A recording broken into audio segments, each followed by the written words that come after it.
Entendi. Não lembro. Bem, Palhares, eu vou começar assim. Muito obrigado pelo seu carinho de vir aqui participar do nosso Voto Bom Cast. Eu fico feliz. Estamos aqui com o Eustáquio Palhares, redator, hoje copyright, consultor de empresas, trabalha com criação de conteúdo, estrategistas, mas um experiente jornalista. Você é famoso aqui no Espírito Santo, já trabalhou em vários lugares e eu acho que a população te conhece. A gente fica muito orgulhoso, porque eu já tive desse lado no seu programa várias vezes. Inclusive, a primeira vez foi quando eu fui presidente do Movive. Não sei se você está lembrado disso. Isso faz uns 20 anos atrás. Muito orgulho de entrevistá-lo. Obrigado. Arnaldo, eu primeiro me congratulo com sua iniciativa, inclusive porque é um trabalho de engajamento comunitário interessante. Quando você tem um idealismo de jovem, é quase que natural. É tão natural ser idealista jovem quanto cínico, mas filosoficamente falando. Estou falando de deboche, não. Cínico depois de uma certa idade, depois de uma certa maturidade, depois de você conviver um pouco com a natureza humana, a falibilidade humana. Então, quando você impõe uma bandeira dessa, cara, significa que nem tudo está perdido. É a esperança da gente realmente usar o sistema político para ele cumprir o propósito maior da arte política, que é a promoção do bem-estar. Que bacana ouvir isso de você. A gente costuma trazer essas pessoas aqui, já veio pessoas assim, de alto quilate, como você, e para a gente tentar trocar umas ideias sobre a ótica do movimento Voto Bom. Que aqui a gente não fala de candidato, nem de cor, nem de esquerda, nem de lado nenhum, nem de direita, muito pelo contrário. E a gente tem a prerrogativa de abordar todos os assuntos. O fato de a gente abordar um assunto não nos identifica como seja de um lado ou de outro. Tomando posição. Pois é, por isso que a gente criou o Movimento Voto Bom. A gente acredita que possa existir um espaço que a gente possa discutir a boa política de maneira calma, inteligente. Vou fazer um parênteses aqui. Mais cedo, antes de começar o programa, você estava colocando que quando se perde uma amizade por política, isso é de uma besteira na vida. Isso colocado na vida, você olha assim, puta... Não era amizade. Não era amizade. Não era amizade, né? Não era amizade. Porque, afinal de contas, Palhares, eu penso assim... Vamos dar um exemplo prático aqui, já atropelando um pouco o roteiro aqui. A passeata, movimento, a reunião do domingo passado pela direita, lá em São Paulo, na Avenida Paulista. Palhares, importa se deu 50, 500, 700, 731 mil pessoas? O que importa, no meu modo de ver, é que tinha um Brasil, um pedacinho do Brasil representado. Isso não invalida a posição contrária de ninguém. Claro. Mas depois dos fatos, eu acompanho, e por obrigação do seu CEO aqui do Movimento Voto Bom, eu tenho que estudar o resultado e as consequências de ambos os lados.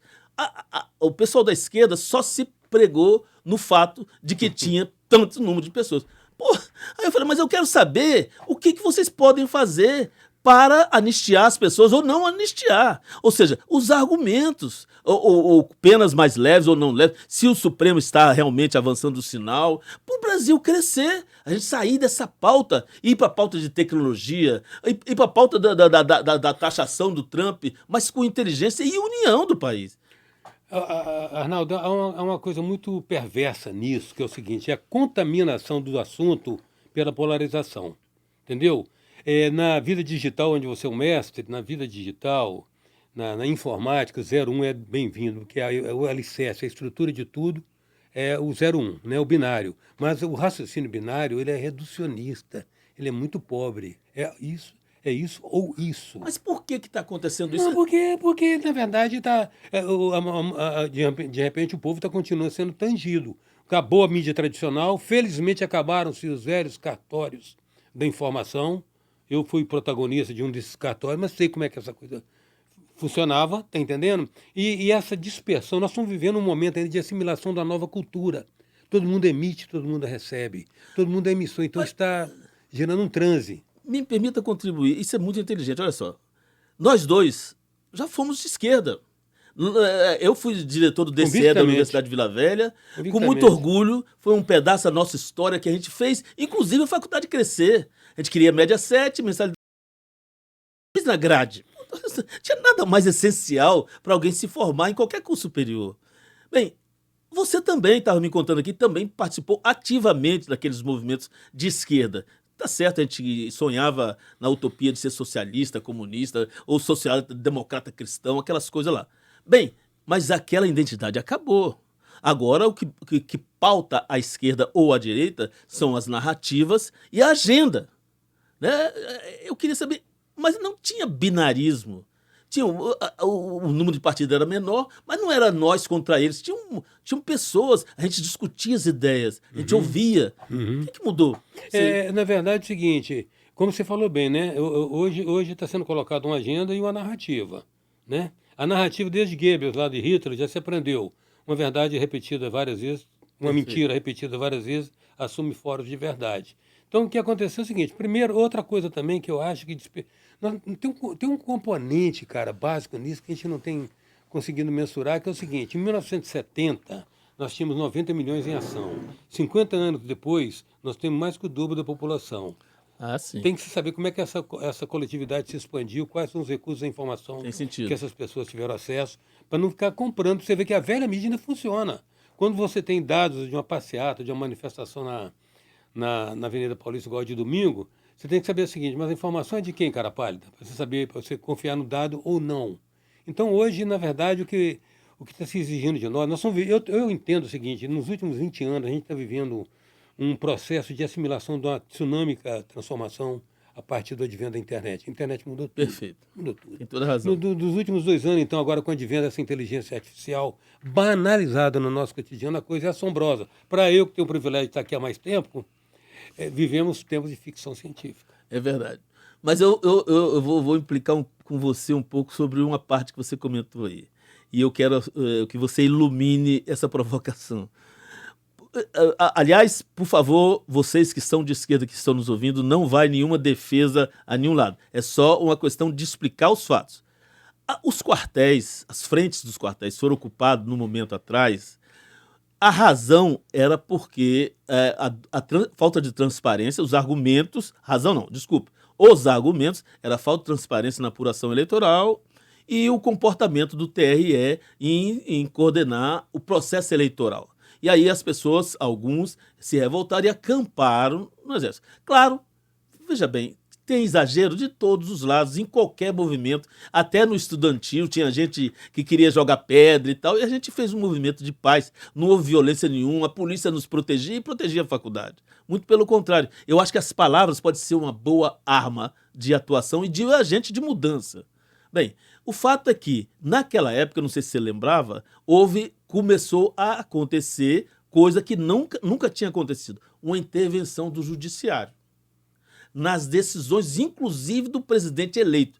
Não importa se era direita, se era fulano ou se era ciclano. O Supremo pautava a agenda e atitudes do presidente. E aí foi se criando o binarismo, na minha opinião, foi ali que começou o binarismo. Aí começou nós contra eles e deixou de ser partido X ou partido Y. Olha, tem 2 coisas. Olha bem, Arnaldo, não tem como a gente não ter, às vezes, um posicionamento político que não significa... Eu não tenho compromisso, eu tenho compromisso com ideia, não tenho compromisso com pessoas. Perfeito. Você entendeu? Se a pessoa vier com uma ideia que seja convincente para mim, eu acho, na verdade, que, infelizmente, o mundo e o Brasil no meio está precisando muito mais de uma reforma moral do que de uma reforma política. Entendeu? Modelos políticos nós temos aí. Então, essas coisas estão colocadas de uma maneira assim que eu acho que falta... Essa questão, por exemplo, nós temos presos políticos no Brasil hoje. Cadê a democracia? Cadê o direito de se expressar livre, qualquer que seja? Pró ou contra, a favor, de contra ou nem contra, entendeu? Então nós temos... Nós não estamos vivendo a democracia. E às vezes eu fico pensando assim, pô, o velho Abraham Lincoln tinha razão, cara, cada povo tem o governo que merece.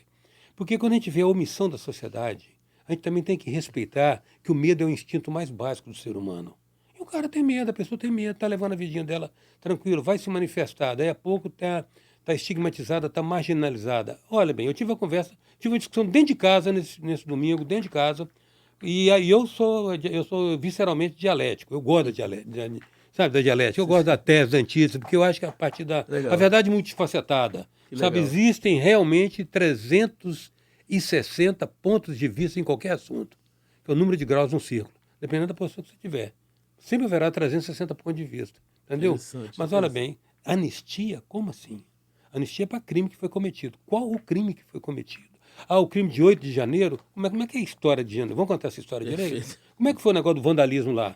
Aquele pessoal que se postava pacificamente nas portas dos quartéis, cuidando para que não caísse um papel no chão, foi aquele pessoal que produziu o vandalismo?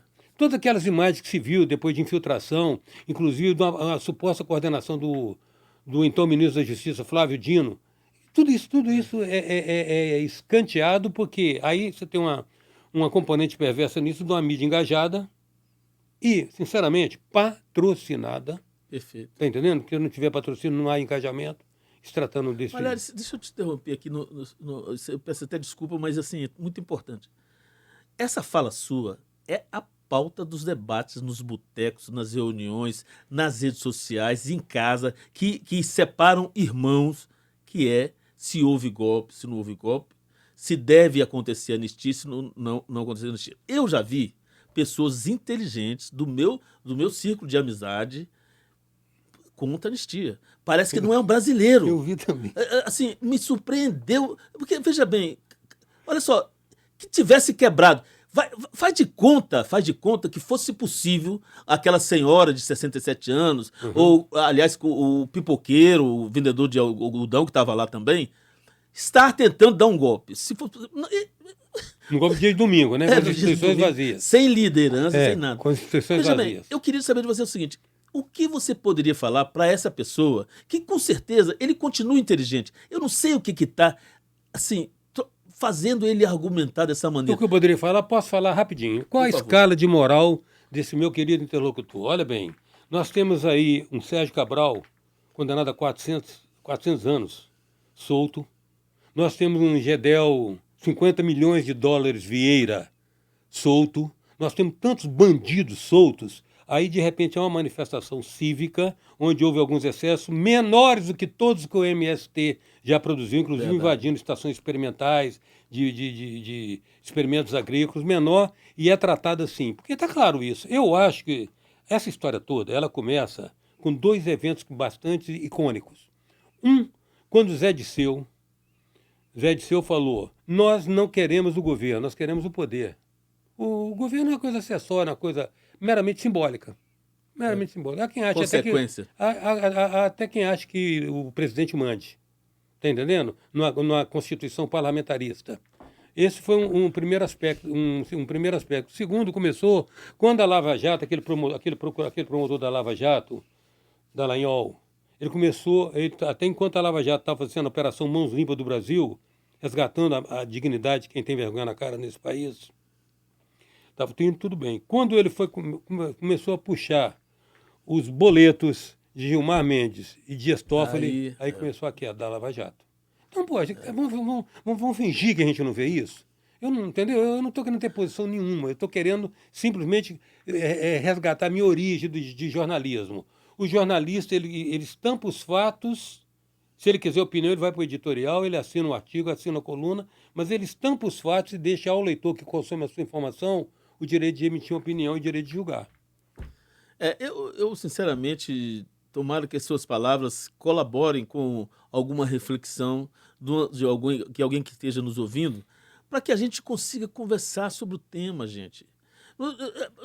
Anistia não, por quê? Eu quero ouvir de você, por quê? Ah, porque houve um golpe, mas houve o golpe. Então, como você está explicando que não houve... Para mim, entendem, para mim não há necessidade de anistia, porque não era para dar ninguém crime, preso. Não há necessidade de anistia. Anistia, você está admitindo que houve um crime e esse crime vai ser perdoado. Está partindo do pressuposto que houve um crime. Para mim não houve um crime. Outro dia, eu tive a oportunidade de ver um juiz de uma instituição pública dizendo o seguinte: o que acontece no Brasil é que as pessoas estão dando nomes a coisas que têm nomes diferentes. Ou seja, quando isso aqui é uma caneta, ele mostrou isso aqui na rede social. Isso aqui, o nome disso é uma caneta. Tem gente que chama isso aqui de outro nome.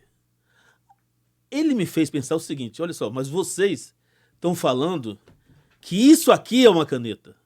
E nós estamos discordando. Que nós achamos que a caneta é isso aqui. Elementar. Entendeu?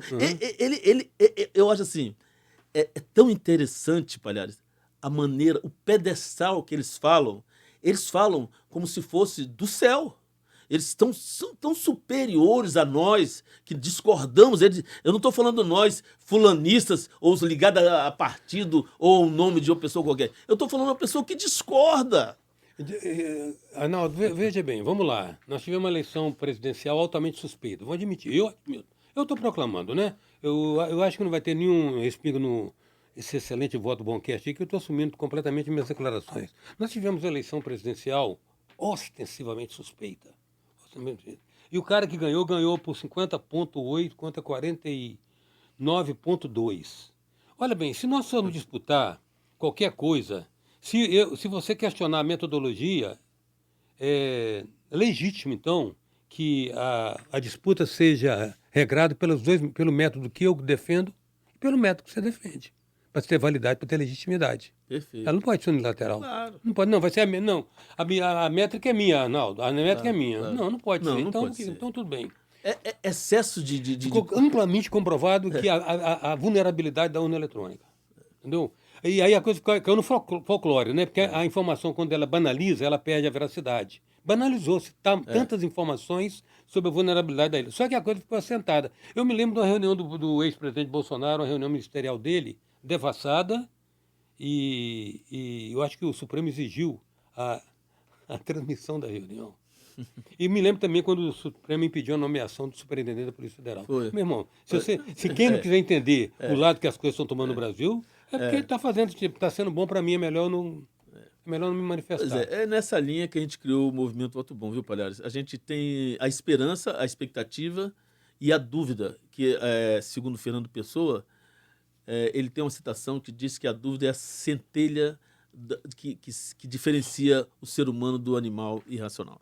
Na verdade, a dúvida, ela cria o interesse, a curiosidade, a vontade de criar, de sonhar e de realizar, né? A inquietação que faz crescer, né? Então, a gente no movimento, a gente tem pessoas como você que sim, que traz esse entusiasmo, e a gente gosta muito de discutir, porque a gente acredita que nós vamos ainda nos encontrar. Nós que pensamos o correto, seja de que lado for. Tem que dar um tempo uma coisa, sabe o que é? A gente sempre trabalha na perspectiva, a gente é naturalmente, até pela dinâmica dos tempos modernos, a gente é um pouco, como é que se fala, ansioso.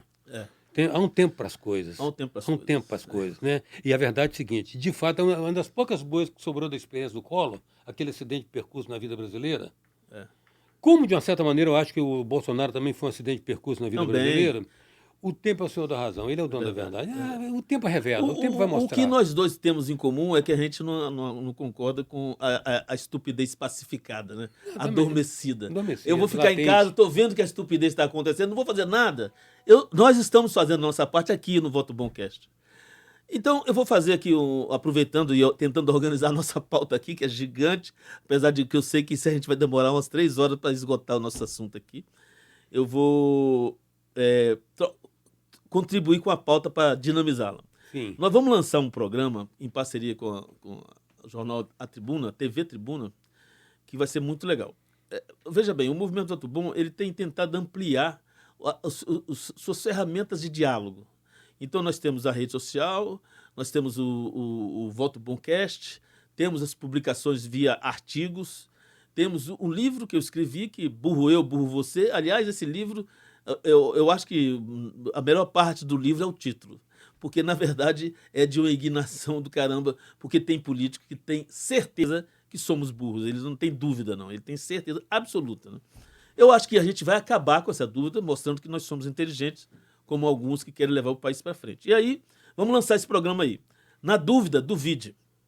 Nós vamos trazer assuntos como esse, em pílulas de 1 minuto e meio, nas universidades, nas faculdades, em pública, privada, nas escolas públicas de primeiro grau,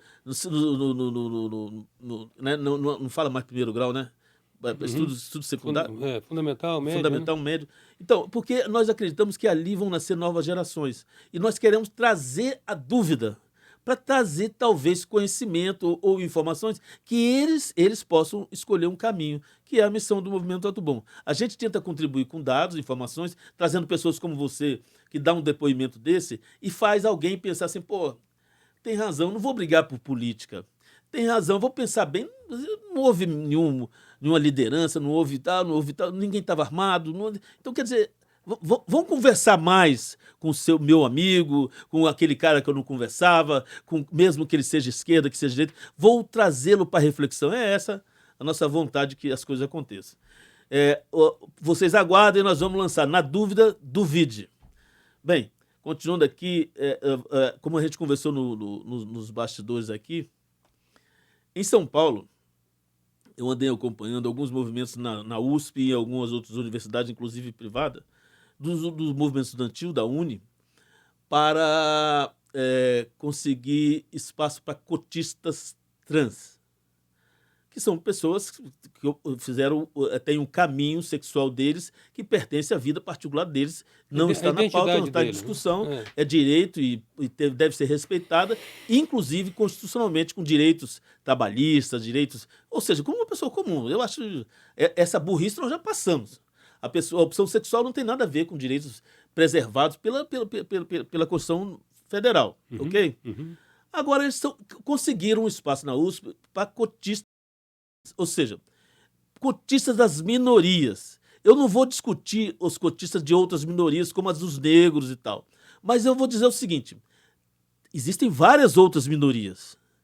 Caso isso se aconteça mais vezes, brevemente teremos que criar cotas para os não cotistas. Olha bem, Arnaldo, você fez uma ressalva interessante. O do negro eu acho, sabe? Eu acho que pela formação social, racial do povo brasileiro, o Brasil deve algo aos negros, cuja emancipação, aparente emancipação, nem foi. Na segunda metade do século XX, se ainda tinha uma atroz discriminação, uma atroz repressão social do negro. E vamos falar de 150 anos para cá. Eu acho que há uma dívida social do Brasil com essa parte da sua população. Os demais eu sou contra a cota, até porque a cota estabelece um outro tipo de discriminação perversa, né? Tipo, conhece aquela historinha dos caras que estavam na mata caçando, aí de repente ouve-se o urro da onça, o cara se apressa a colocar a botina para poder correr mais depressa, o colega zombra dele, por que vai colocar a botina? Você acha que vai correr mais depressa que a onça? Não, tem que correr mais depressa que você. Então nos cotistas, então os melhores cotistas vão se habilitar essa cota. Então ali de novo está se estabelecendo discriminação. Eu acho que não. Eu até acho que com relação ao estudo, a gente precisa ter uma avaliação mais crítica de tudo, metodologia, construtivismo, essas coisas todas.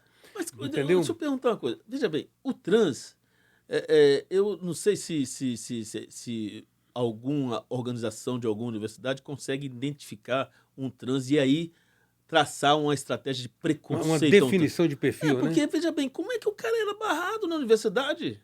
Ele só era barrado porque ficava no Enem ou no vestibular, Sim, na prova. É. Ninguém sabia que ele era trans. Porque... Não tira a dimensão social dele nada, né? Nada. Porque Nada. o argumento dos alunos, eu acho totalmente equivocado. Porque nós temos que conseguir corrigir a injustiça que o Brasil fez. Que injustiça? Mas olha bem, e no fundo isso está dentro daquela agenda, né? A agenda que está se discutindo hoje, né? A UC. Entendeu? Está dentro da agenda UC. Então, olha bem, tem isso aí, tem um pé lá naquela revisão do marxismo pelo Gramsci, com um discurso de vamos abalar as estruturas, que o negócio não é mais pegar em fuzil. O negócio agora é derrubar a sociedade por dentro, minar valores da sociedade. Então eu acho que é muito pertinente essa observação. Como é que identifica? Qual é? O cara está escrevendo. O que identifica não acredito em opção sexual. A identidade sexual.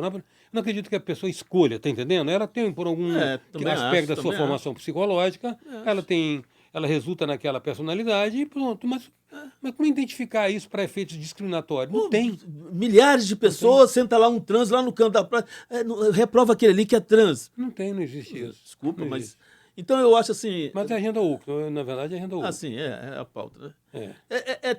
Mas eu vejo assim um pouco com tristeza isso, sabe por quê? Porque isso dá para ver assim a pobreza intelectual dos alunos e enganado por essa pauta, e eles argumentam com tanta fervor, rapaz. Eu me lembro de quando eu era estudante. O pessoal das humanas, né? O pessoal das humanas, o pessoal que fica na faculdade, não vem para o mercado, não vem produzir, fica lá, faz uma pós-graduação, faz um doutorado, faz um pós-doutorado, se aposenta ali e vai fermentando a cabeça dos mais novos até que um dia esses caras vêm para encontrar com a realidade. Aí você tem aquela tese do idealismo aos 20, do incendiário aos 20 e do bombeiro aos 40. Aproveitando isso, vou comentar também uma pauta aqui que a gente estava conversando aqui no bastidor. A UFES tem uma data aí que vai fazer um movimento de solidariedade a Cuba.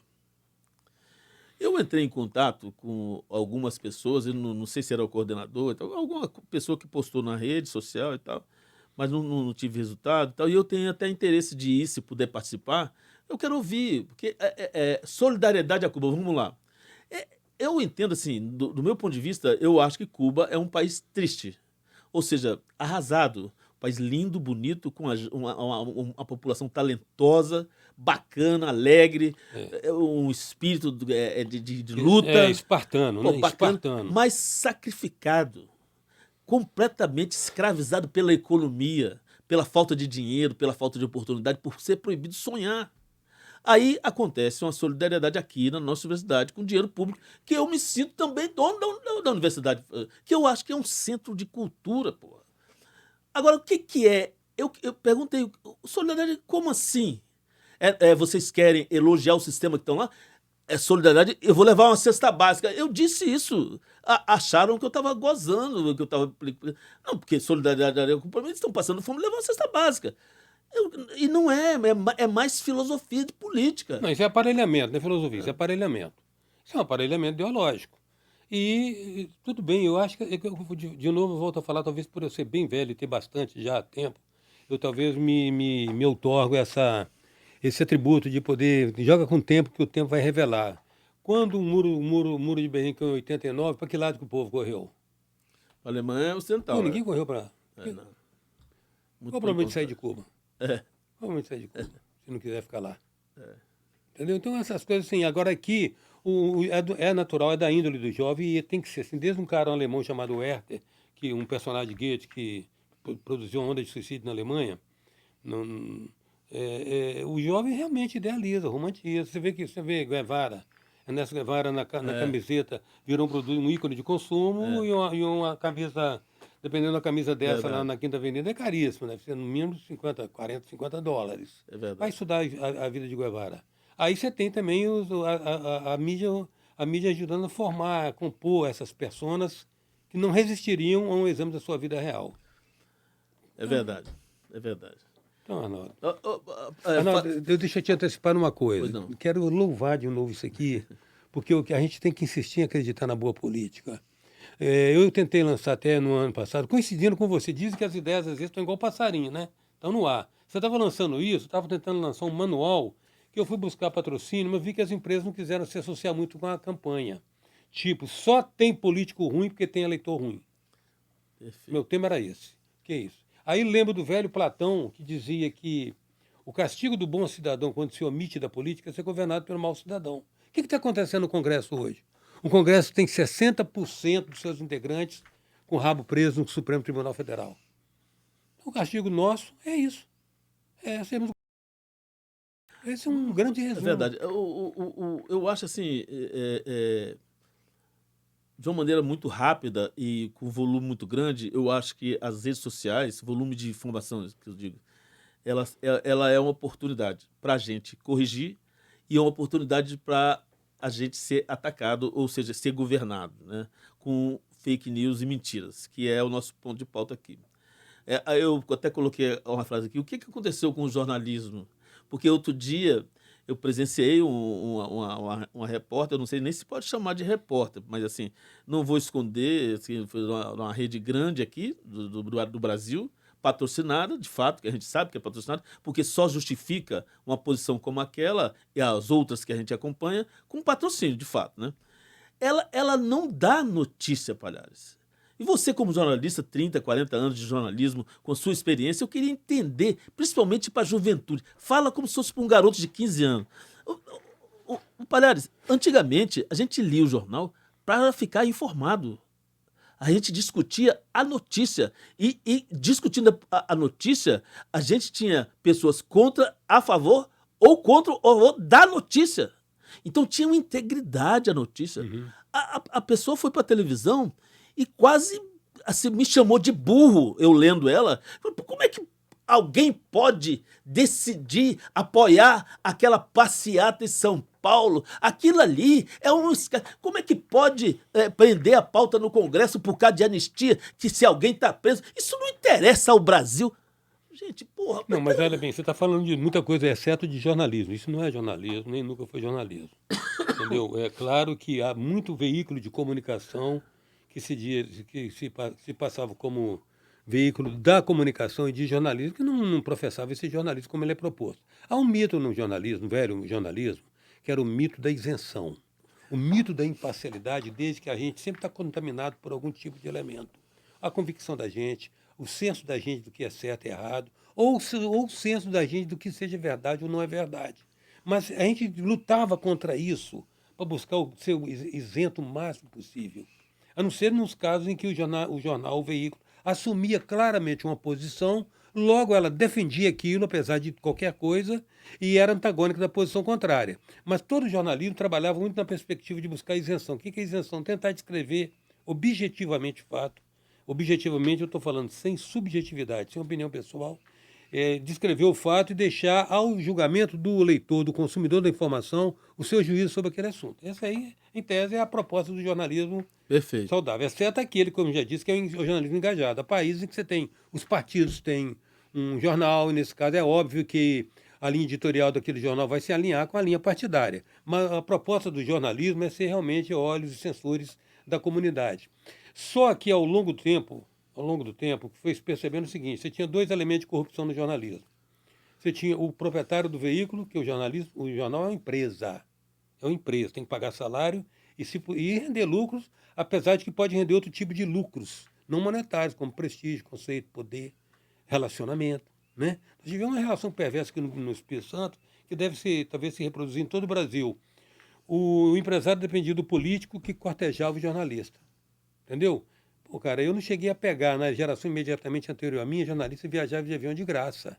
Só mostrar uma carteira. É mesmo? Só carteira. Eu também desfrutei de muitas, que se chamavam antigamente de sinecuras de jornalismo, porque você imagina que em Vitória, você tinha 2 jornais, grandes jornais, né? Você tinha 2 grandes jornais, 3 ou 4 televisões, e toda a nossa mídia, todo o ambiente midiático se resumia a isso. Então, quem estivesse ali estava no ecossistema de favorecimento.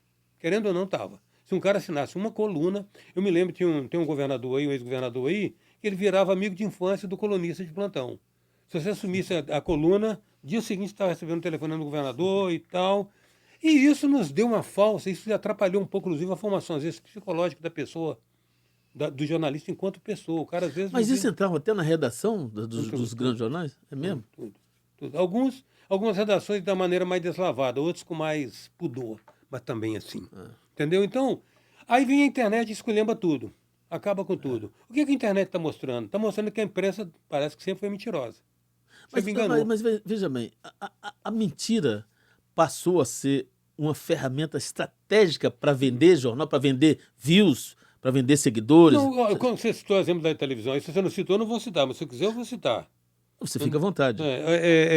Você não citou o exemplo da televisão aqui, mas, rapaz, mas aquilo ali mostra o seguinte: como é que mantém a empáfia e a arrogância de achar que agora o Brasil se informa através deles.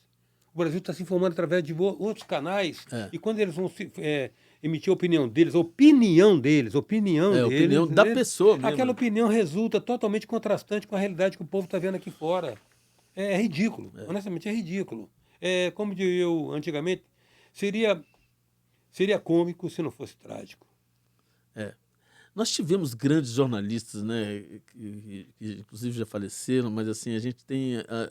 Eu acho que se pegasse esses caras de renome, com opinião, de inteligência, com argumentos, tal, não sei o quê, para defender uma tese, até concordaria. Porque o cara está cheio de argumentos. Com fundamentação. Com fundamentação. Né? Com isso seria legal. Exatamente, isso seria legal. Exatamente. Agora, a gente, quando eu te encontrei e fiz o convite para você vir aqui, eu falei assim, Palhares, a internet tem um lado que é muito legal, né? Porque ela está dando a oportunidade da gente conhecer as pessoas que não têm inteligência mesmo, porque elas estão falando. Elas se revelam.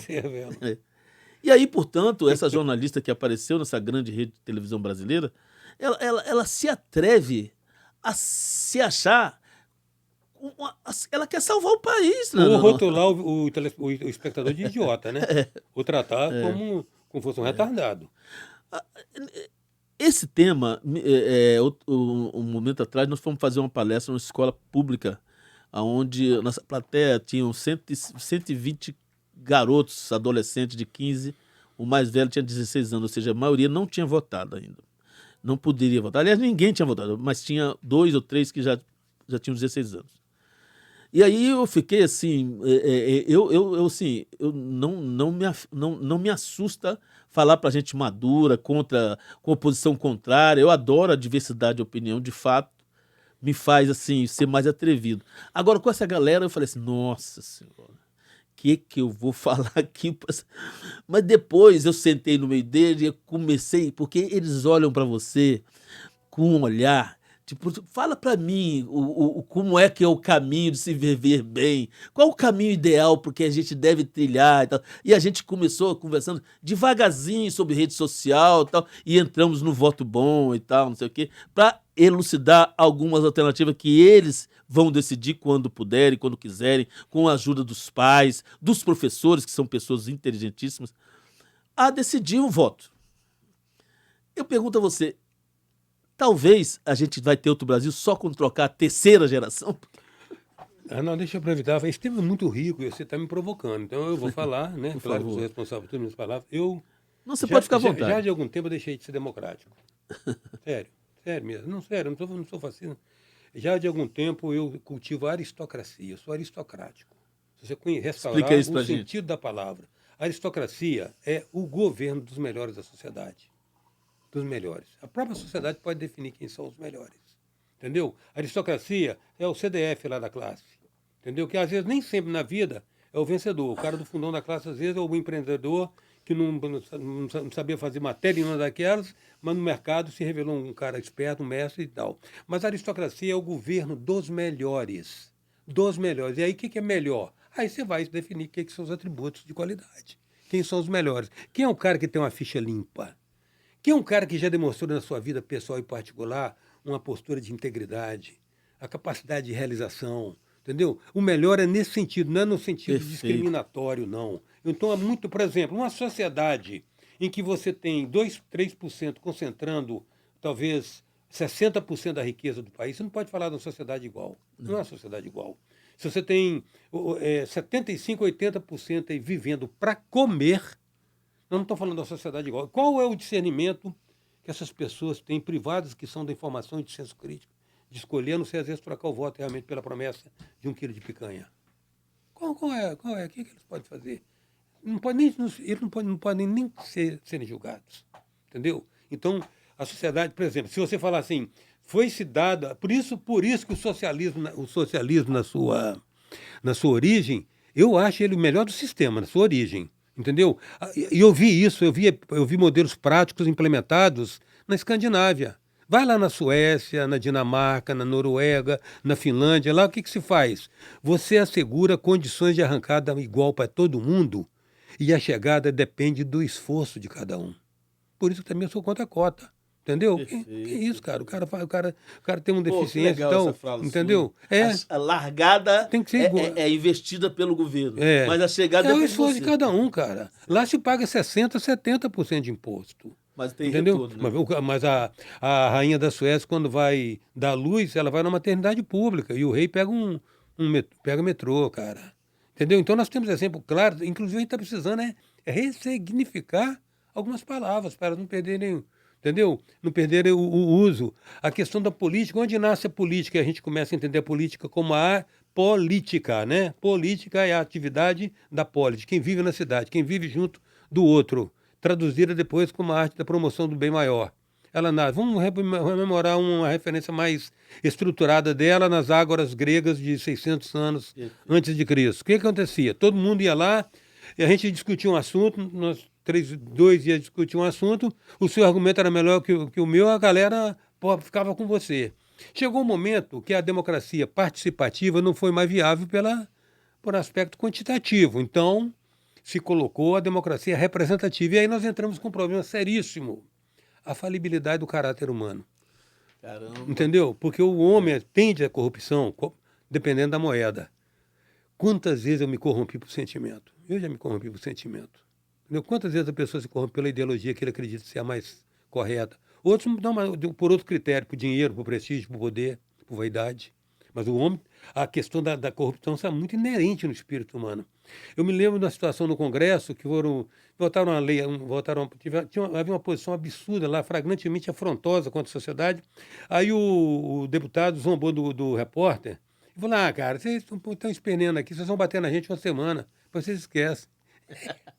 Pragmático, cara, mas é isso. É isso. Vê quanto tempo falta pra gente. Entendeu? Lá, por favor. Então, uma vez eu tive uma oportunidade de estar com o professor Roberto Campos, a quem eu já xinguei, demonizei por ser um cara representante da direita, nos meus tempos de... Eu também, Pasquim mas fez a ele minha cara cabeça. inteligente. Pasquim fez a minha cabeça na época. Eu achava que ele era um enviado do capeta. Depois eu vi que grande economista que ele Cara, era um grande craque. Um grande craque. Que injustiça.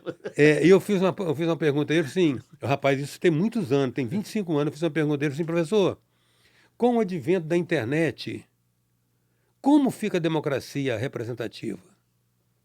Pô, se você pode fazer pagamento no seu celular, por que você não pode votar do seu celular? Se você pode votar do seu celular, só precisa de uma instância de mediação. Pô, entendeu? Como é que fica? Ele falou assim, ele me lembra que ele falou assim, meu filho, você está colocando a questão mais pertinente da contemporaneidade que não está sendo discutida.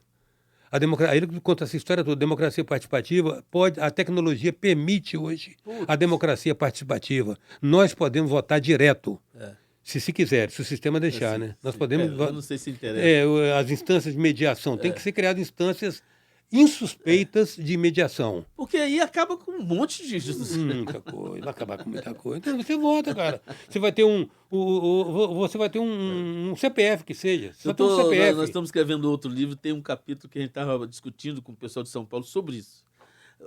O efeito disso é de um tamanho que a gente escrevendo o livro, aí o pessoal falava assim, pô, mas isso é ficção? É um livro de ficção? Eu falei, não, política social. Porra, o celular tá aí. Blockchain tá aí. A gente faz pagamento, recebe salário. O voto é informação, 0 ou 1. É 0 ou 1, exatamente. Porra, exatamente. E outra coisa, não tem apuração, o cara da Amazonas pode votar. Então leva um celular, onde todo mundo vota pelo celular. Bota uma caixa, tudo tem solução. Na verdade, eu vou deixar esse assunto para um outro podcast. Desculpa, mas eu vou te convidar de novo. Desde que haja decisão de fazer isso, né?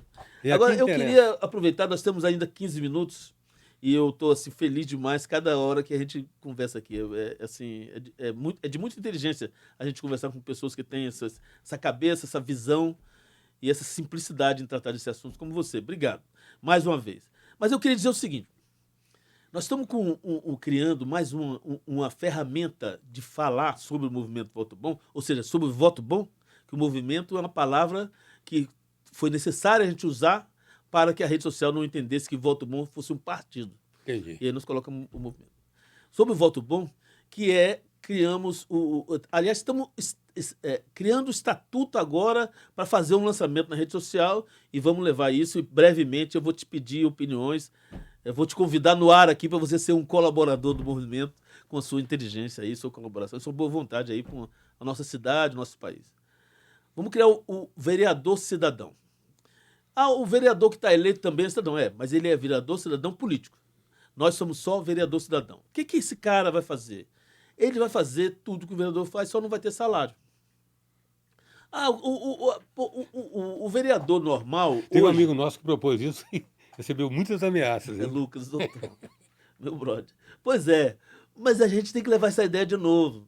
Eu não me lembrava disso, foi mesmo, ele falou isso também.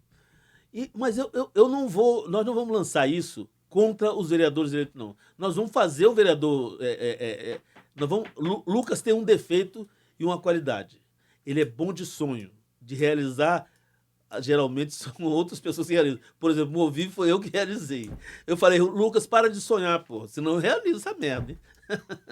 Mas, enfim, nós vamos lançar o vereador cidadão, lançar mesmo. Por exemplo, veja bem, vou colocar um exemplo prático aqui.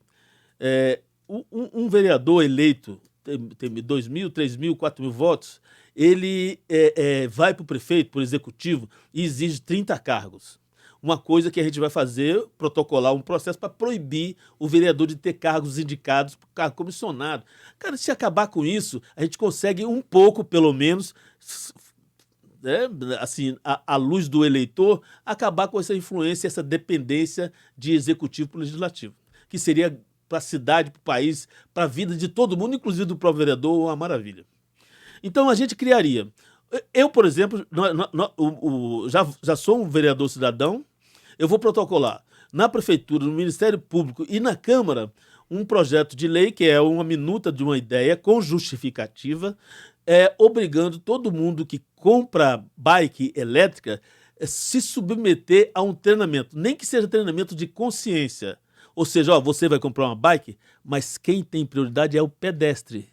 Ah, por quê? Porque você também é um pedestre. Você é um ser humano em cima de uma máquina.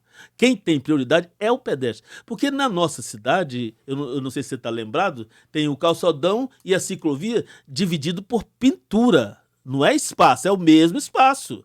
Passa um cara a 35 quilômetros do seu lado e você ouvindo música, pensando, você que reflete muito com a sua filosofia de vida e tal, passa o cara numa velocidade que se derrubar e bater com a cabeça, você morre, irmão. Isso está acontecendo. São mais de 9 mil motos vendidas só nesse ano em Vila Velha. Um meio de locomoção maravilhoso para a mobilidade urbana, que não precisa emplacar, não precisa carteira, não precisa de capacete, anda na calçada e não paga multa nem nada. E pode dar para criança. Aí, 8 horas da manhã, é cheio de aluno do Marista, tal, não sei o que, batendo pau. Quando morrer alguém vai fazer alguma coisa. Arnaldo, veja bem, esse assunto você está trazendo Eu tema não acabei aí. com o projeto Vereador Cidadão, não. Tá, você citou esse exemplo. Termina então que eu quero voltar aí. Aí, Esse dentro episódio. disso, a gente, em vez de pedir para um vereador fazer isso aí, a gente protocola isso na Prefeitura, na Câmara e no Ministério Público. Se algum vereador tiver inteligência, bom senso e quiser ajudar a cidade, isso vira um projeto. Seja por executivo para a Câmara, seja da Câmara para o executivo. Não precisa de ser vereador para isso. E não vou atrapalhar a vida do vereador. Eu duvido que o vereador, como cidadão que vai se incomodar com uma atitude dessa. Você concorda? Concordo. Bem, aí você pergunta para mim, mas o executivo, ele apoia a atitude de um vereador porque o vereador teve 4 mil votos lá. Meu amigo, uma publicação nossa, a gente atinge 400 mil pessoas, da soma de todos os vereadores. Claro, tráfego pago, sim, é investimento. Imagina se a gente crescer, e a gente está crescendo a cada dia com outras pessoas, isso vai chegar a 1 milhão de pessoas, atingimento fácil. E sem salário. Eu acho que a gente tem que esperar esse tesão seu, esse tesão, que hoje a palavra não é associada só a libido, né? É vontade, entusiasmo. Entusiasmo, não usa a palavra entusiasmo, que é a palavra Deus dentro de si, entusiasmo. Para poder ampliar um pouco essa pauta mais. Você está falando de uma medida muito oportuna, extremamente... Mas a gente está precisando ampliar um pouco essa pauta. Por exemplo, rapaz, a gente discutir nossa representação política. Vamos falar de uma maneira assim, sincera, sem preocupação de, você sabe, digamos assim, ser um politicamente correto. Se cair amanhã um meteoro em cima da Assembleia Legislativa, que foto vai fazer para o Espírito Santo? Sério, e na maioria das câmaras municipais? Menos zero. Não, meu irmão, está na hora de a gente pensar essa coisa mais para trás. Antes de chegar onde você chegou. Você chegou no estágio mais evoluído. Pô, eu acho que toda cidade seria uma Câmara, mas foi corrompida pelo uso, pela tradição, pela inércia. Tem uma coisa chamada inércia do paradigma. Existe uma situação que modela uma solução e aquela solução começa a vigorar através dos anos. Depois aquela situação que gerou aquela solução não existe mais, mas aquilo continua replicando inercialmente. É algo parecido com o navio que chega 2 quilômetros antes do porto, ele desliga as máquinas e vai só no empuxo da inércia. Tá entendendo? Diz que treina pulgas assim também. Você bota a pulga dentro do copo, põe a mão assim, ela bichinha pula, bate no seu braço, na sua mão, e depois você tira, ela só pula na altura do copo. É mesmo. E assim nós somos treinados. E assim nós somos treinados. Então tem que discutir outras coisas. A gente tem que revisitar algumas estruturas. Entendeu? Até para incentivar esses jovens que estão vindo agora, porque a gente continua jovem de mentalidade, aberto ao novo, sem desprezar a tradição. Pô, honestamente, a cidade deve ter um conselho da cidade. sabe? Deveria ser exercido talvez por uma Câmara. Um conselho de homens notáveis, pessoas de ilibado caráter, essas coisas todas, e um prefeito tomar decisões referendado por um conselho. Palhares, Entendeu? olha só, veja bem, nós do Movimento Voto Bom, a gente tá pegando a carona na internet, no marketing digital. Se caso não existisse, isso Não era ficaria como o Lucas, assim, era difícil de realizar. Não é Eu, possível. eu brinquei com o Lucas aqui, mas de fato, naquela época que ele teve a ideia e que outras pessoas tiveram no Brasil, de fato, já vi alguns políticos de caráter, de princípio, falando sobre isso. Que, na verdade, o custo com as câmaras não justifica. Cidades pequenininhas, com um custo maior do que talvez o faturamento da cidade. E aí, agora com as ajudas financeiras do governo federal, às famílias, como Bolsa Família, Bolsa Gás, Bolsa não sei o quê, pé de meia, não sei o quê, não sei o quê, não sei o quê. Hoje, você sabe que esse efeito está causando um complexo problema na classe empresarial. Não tem funcionário para trabalhar. Não tem. Então tem um choque de mão de Esse obra. é outro tema que a gente vai levar para outra coisa. Mas, assim, a rede social nos ajuda. A gente pode criar o Vereador Cidadão já. Eu não acredito que exista uma pessoa, inclusive vou olhar aqui para a Câmara, não é contra vereador, não é contra a Câmara, não é contra instituição nenhuma. Na verdade, é uma colaboração com vocês. Se no futuro não acontecer de alguém perceber que não há necessidade de existir um vereador eleito com um salário e tal, não sei o quê, aí é outra questão que vai ser por outras pessoas. No nosso momento, é a gente pegar o Movimento Voto Bom e pegar uma ideia sua no calçadão ali e falar assim, pô, que ideia legal, Palhares. Me dá essa ideia aqui, passa a gravação para mim, eu vou, faço um texto e protocolo. Pode virar uma lei. Eu acho que isso já devia existir. É porque os vereadores eles estão numa inércia e são atropelados pelo. Esse negócio de fundo Mas partidário. o sistema é autoprotetor. Veja bem, se um vereador chegar lá e começar a dar muita ideia, ele recebe um sossega-leão. Meu irmão, baixa a bola e fica aí que tá, você vai ficar aí 4 Tá anos. muito bom, tá bom demais. Tá bom demais, você já tem Quer seu aparecer, salário. não sei. Exatamente. Então, a gente está precisando, talvez, é o teu negócio, né? Às vezes as crises são saudáveis nesse sentido, né? Pelos ideogramas chineses, a crise é risco e oportunidade. Então, nós temos que, na verdade, nós temos que fazer uma reavaliação das instituições. Por exemplo, para começar, numa boa, você acha que uma crise, se uma usina nuclear vazar no Uruguai, ele para na fronteira do Rio Grande do Sul? Um vazamento radioativo? Não. E um tsunami nas Guianas ali? Nossa. Então, veja bem, é preciso entender o seguinte, o que são abstrações jurídicas? País, Estado, tudo isso é abstração jurídica, que existe a gente dentro disso. Está na hora da gente começar a pensar, por exemplo, rapaz, o brasileiro não para pensar o custo do Estado. Quando eu falo Estado, eu falo ente público, né? Por que, Palhares?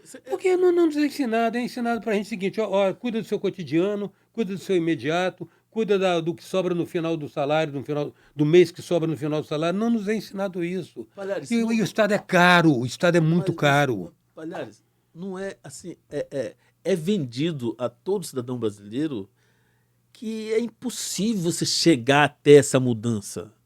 Você já pensou você tentar mudar o salário de um juiz que ganha 400, 800 mil no mês de dezembro? 800 mil reais?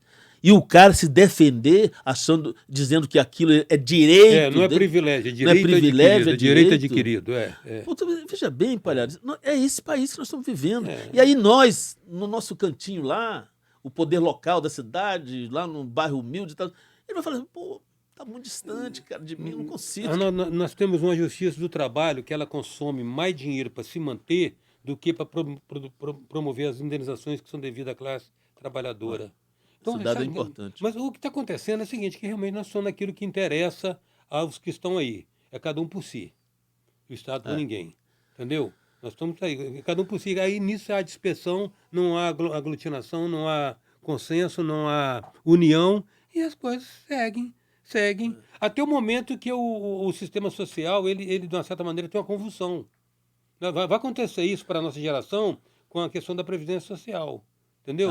Vai acontecer. Nós talvez não estejamos aqui para ver, mas vai acontecer. Tem um outro efeito que também vai acontecer, uma coisa muito, eu acho que traumática, eu vejo assim, com um olhar positivo, apesar de ter consequências para alguma classe da população, que é a inteligência artificial, como você colocou aqui. Eu acho que ela vai começar fazendo um estrago muito grande na educação. Não, mas aí ela tem outras implicações que já estão se antevendo. Olha bem. Já. Tem um cara que escreveu um livro maravilhoso que eu recomendo todo mundo para ver, chamado Sapiens, Yuval Noah Harari. Esse cara é um pensador maravilhoso. Olha bem, não tem como não ser instituída uma renda universal, porque 70% da população não vai estar habilitada produtivamente. Esses 30% que forem produtivos, eles vão ter que produzir renda, inclusive, para financiar, para custear. Já li alguma coisa sobre isso mesmo. Custear, porque essas pessoas vão continuar precisando consumir, cara. Consumir nem que seja no nível básico, né? Então, a inteligência artificial, ela vem aí, ela vai produzir uma revolução. Ela vai gerar novos ofícios e vai sepultar outros. Minha profissão mesmo, do velho redator, o copydesk, já era. Pega um GPT aí, faz um prompt adequado, você vai ver que texto melhor do que o meu. Pô, então eu acho que tem que fazer... Já está acabando nosso tempo aí? Nós estamos chegando no final, mas eu vou fazer só um monte de comentário aqui. Nós temos que colocar já, junto com a IA... Aliás, vamos sair daqui, depois a gente pergunta para a IA. O que fazer com esse monte de tempo que vai sobrar? Todo mundo vai ser todo mundo aposentado. A não ser que a demanda por qualidade de vida, entretenimento, diversão e lazer gere novos ofícios. Perfeito. Pode ser uma opção. Né? Bem, chegamos ao final. Pareceu 5 minutos. Palhares, assim, eu queria que você desse uma mensagem para os seguidores do Movimento Voto Bom, os patrocinadores, as pessoas que estão se afetando pela possibilidade de a gente discutir política, a boa política, dessa maneira assim calma, respeitando a diversidade de opinião e, muito pelo contrário, trazendo a diversidade para o debate, a discussão, com visões que possam esclarecer um pouquinho a visão e a gente unir o país. Mas então, meu querido telespectador, espectador, né? Eu convido você realmente a apoiar essa iniciativa. Essa iniciativa, ela é um sinal de esperança, de transformação da sociedade, na medida que essa ideia se irradiar, outros lugares tiverem os seus votos bons, entendeu? Outros lugares começarem a examinar o seguinte, que o que temos aí é esse sistema de representação, não dá para mudar o sistema de representação, então vamos mudar os que não estão à altura de estar dentro dessa representação. É preciso acreditar nessa possibilidade de transformação. A vida é movimento, tudo que é vivo se move. É importante haver um movimento nesse sentido, valorizar iniciativas como essas, porque chega um momento que se a pessoa não tem apoio, não existe sinergia, a pessoa, no limite de suas forças, ela pode desfalecer. E esse movimento é um movimento que talvez seja uma das saídas para a transformação da sociedade que nós precisamos e merecemos. Se engaje nisso, que é uma ideia maravilhosa. Pô, obrigado, Palhares. Um abraço. Até outra oportunidade. Legal. Prazer estar aqui.